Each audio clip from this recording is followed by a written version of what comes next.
बढ़ाने के लिए लिया होगा पैसा, ये जिम्मेदारी सरकार की है। जब सरकार अपने बैंकों से पैसा नहीं दे पाती है, आसानी से पैसा नहीं दे पाती है, तब ये सूदखोरों के पास जाते हैं जो लोकल स्तर पर दबंग लोग होते हैं जी।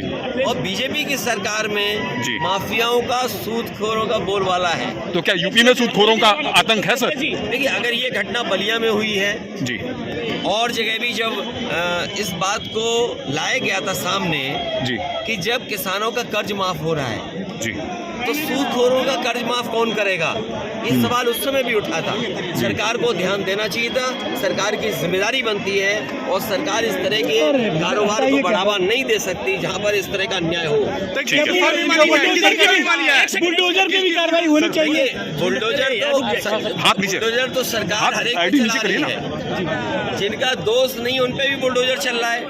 और अगर बुलडोजर नहीं चल रहा है तो इसका मतलब ये है कि वो बीजेपी से उसके लोग मिले होंगे, क्योंकि जो बीजेपी के लोग हैं उन पे बुलडोजर नहीं चलता है। आपको मैं तमाम उदाहरण दे सकता हूँ। सरकार ने अन्याय करके बुलडोजर चलाया है जी, जहाँ पर कानूनी चीज ने उस पर बुलडोजर चलाया जी।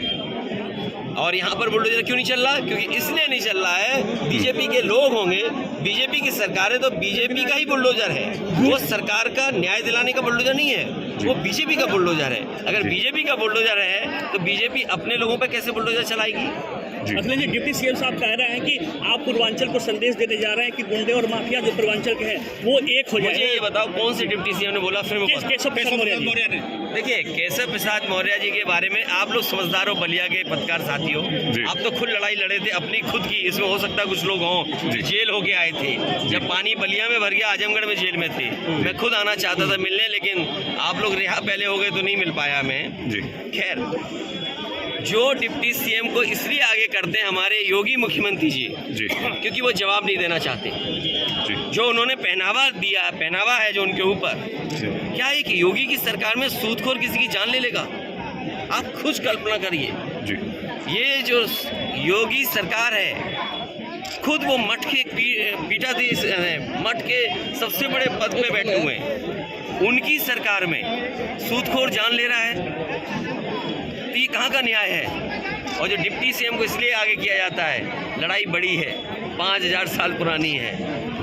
कुल्हाड़ी में तभी पेड़ कटेगा ना जब उसमें लकड़ी पेड़ की लगी होगी। तो ये सब वो लोग हैं जिन्होंने किसी को न्याय नहीं दिलाना है।